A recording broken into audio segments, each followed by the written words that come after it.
Perkenalkan, saya Silviani dengan NIM 2101645 dari Prodi Pendidikan Bahasa dan Sastra Indonesia Universitas Negeri Padang.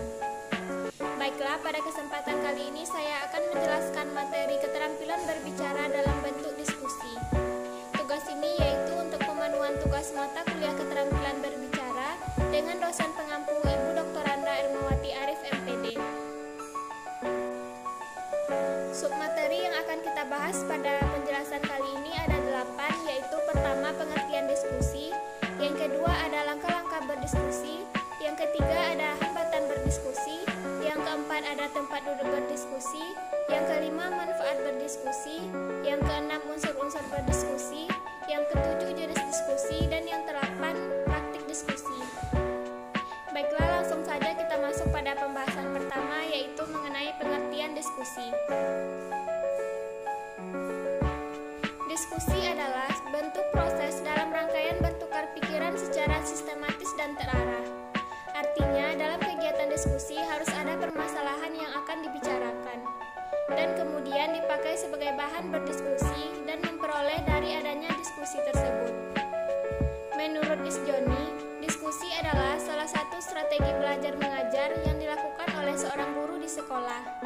Dalam diskusi ini, orang berinteraksi antara dua atau lebih individu saling bertukar-menukar pengalaman, informasi, dan memecahkan masalah.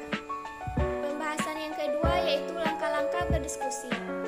Agar penggunaan diskusi berhasil dengan efektif, maka perlu dilakukan langkah-langkah sebagai berikut.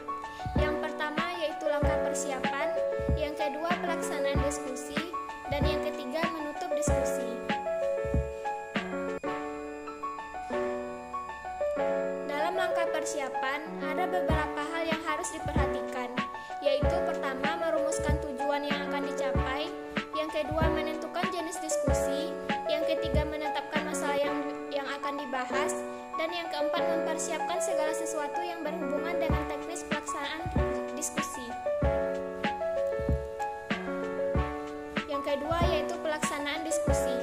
Beberapa hal yang harus diperhatikan dalam pelaksanaan diskusi yaitu pertama memeriksa segala persiapan yang dianggap dapat mempengaruhi kelancaran diskusi. Yang kedua memberikan pengarahan sebelum dilaksanakan diskusi. Yang ketiga melaksanakan diskusi sesuai dengan aturan main yang telah ditetapkan. Yang keempat memberikan kesempatan yang sama kepada setiap peserta diskusi. Dan yang kelima mengendalikan pembicaraan kepada pokok persoalan yang akan dibahas. Yang ketiga menutup diskusi. Akhir dari proses pembelajaran dengan menggunakan diskusi hendaknya dilakukan sebagai berikut. Pertama, membuat pokok-pokok pembahasan sebagai kesimpulan sesuai dengan hasil diskusi.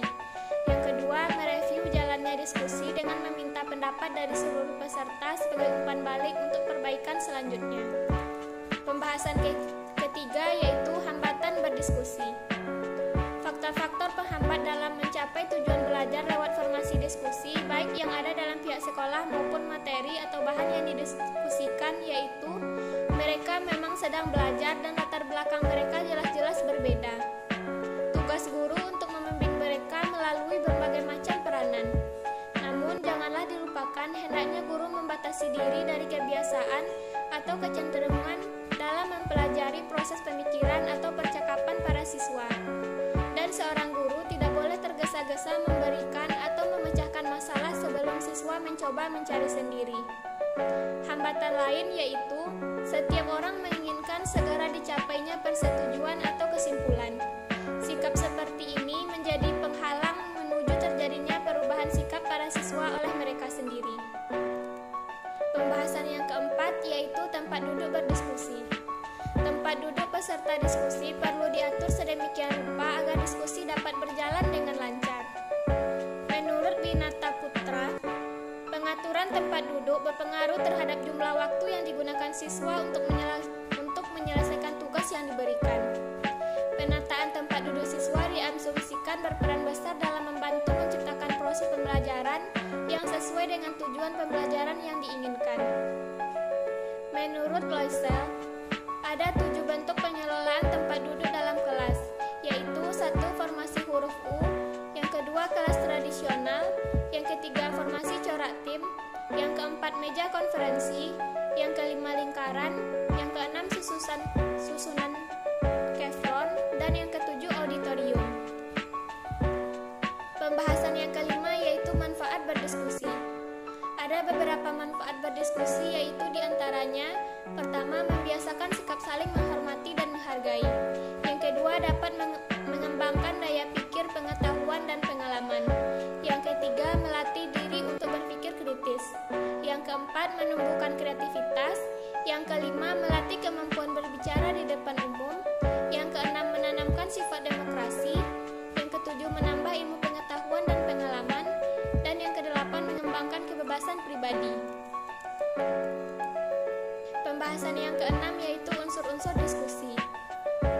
Berikut ini terdapat beberapa unsur diskusi, yaitu pertama, moderator atau pemimpin diskusi. Yang kedua, pembicara. Yang ketiga, notulis. Dan yang keempat, peserta diskusi. Pada moderator atau pemimpin diskusi terdapat beberapa hal, yaitu pertama, menyiapkan pokok masalah yang akan dibicarakan. Yang kedua, membuka diskusi dan menjelaskan topik diskusi. Yang ketiga, memperkenalkan komponen diskusi, terutama pembicara jika ada unsur pembicara atau penyaji. Yang keempat, membuat diskusi menjadi hidup atau dinamis. Dan yang kelima, mengatur proses penyampaian gagasan atau tanya jawab. Yang keenam, menyimpulkan diskusi dan memecahkan simpulan diskusi. Dan yang terakhir, menutup diskusi. Yang kedua, pembicara. Yang pertama, menyiapkan materi diskusi sesuai topik yang akan dibahas. Yang kedua, menyajikan pembahasan materi atau menyampaikan gagasan serta pandangan yang berkaitan dengan topik diskusi. Yang ketiga, menjawab pertanyaan secara objektif dan argumentatif. Dan yang keempat, menjaga agar pertanyaan tetap pada konteks pembicaraan. Yang ketiga, nulis. Nulis beberapa tugasnya, yaitu pertama, mencatat topik permasalahan. Yang kedua, waktu dan tempat diskusi berlangsung, mencatat jumlah peserta, mencatat segala proses yang langsung dalam diskusi, menuliskan kesimpulan atau hasil diskusi, membuat laporan hasil diskusi, mendokumentasikan catatan serta diskusi yang dilakukan. Dan yang keempat, peserta diskusi. Ada beberapa hal, yaitu pertama, mengikuti tata tertib atau aturan dalam diskusi, mempelajari topik permasalahan diskusi, menunjukkan solidaritas dan berpartisipasi, bersikap santun dan tidak emosional, memusatkan perhatian, dan turut serta menjaga kelancaran dan kenyamanan berdiskusi. Pembahasan yang ketujuh yaitu jenis-jenis diskusi. Ada beberapa jenis diskusi yang dapat dilakukan oleh guru dalam membimbing belajar siswa, yaitu pertama, wall group, yaitu bentuk diskusi kelas di mana pesertanya duduk setengah lingkaran. Yang kedua, diskusi kelompok. Dalam diskusi kelompok biasanya dapat berupa diskusi kelompok kecil yang terdiri dari 4-6 orang peserta, dan juga diskusi kelompok besar yang terdiri dari 7-15 orang anggota. Yang ketiga, bus group. Bentuk diskusi ini terdiri dari kelas yang dibagi-bagi menjadi kelompok-kelompok kecil, yaitu 3-4 orang peserta. Yang keempat, panel, yaitu suatu bentuk diskusi yang terdiri dari 3-6 orang peserta. Yang kelima, syndicate group, yaitu dibagi menjadi beberapa kelompok kecil yang terdiri dari 3-6 peserta. Yang keenam yaitu simposium. Simposium biasanya terdiri dari pembawa makalah, penyanggah, moderator, dan penulis, serta beberapa peserta simposium. Yang ketujuh, informal debate.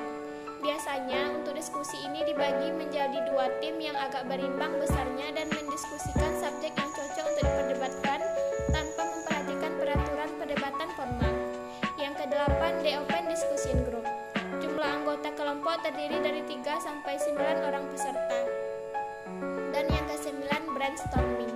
Jumlah anggotanya terdiri dari 8 hingga 12 orang peserta. Setiap anggota kelompok diharapkan dapat menyumbangkan ide dalam pemecahan masalah. Dan pembahasan yang terakhir yaitu mengenai praktik diskusi. Ada beberapa petunjuk, yaitu pertama, buatlah kelompok diskusi menjadi 4-5 orang. Kemudian lakukan diskusi. Biasanya berasal dari diskuter atau membeberkan masalah. Definisi luas, yaitu memberikan jawaban atas pertanyaan atau pembicaraan serius tentang suatu masalah objektif. Bentuk bentuk diskusi, yaitu diskusi fak, bertujuan mengolah suatu bahan secara bersama-sama di bawah bimbingan seorang ahli. Yang kedua, diskusi podium, penjelasan masalah oleh wakil dari berbagai kelompok dan pendapat. Yang ketiga, diskusi kasualis, penelitian bersama atas suatu masalah konkret, atas suatu diskusi konkret dengan solusi yang tepat. Dan persiapan diskusi, ada persiapan bahan, persiapan personal, dan persiapan ruangan. Pemimpin diskusi, pertama, pemimpin harus fleksibel. Yang kedua, norma pemimpin diskusi ada 8, yaitu pertama, memegang kendali diskusi. Yang kedua, membuka diskusi secara resmi. Yang ketiga, memberi kesempatan berbicara secara urut. Yang keempat, menentukan lamanya berbicara. Yang kelima, tidak boleh mengubah tema. Yang keenam, memberi kesempatan kepada pembicara. Yang ketujuh, selalu menjaga kesesuaian pembicara dengan tema.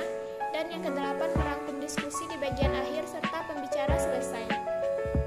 Dan yang terakhir, proses diskusi. Yang pertama, perkenalan dan ucapan selamat datang. Yang kedua, pengantar isi dalam diskusi.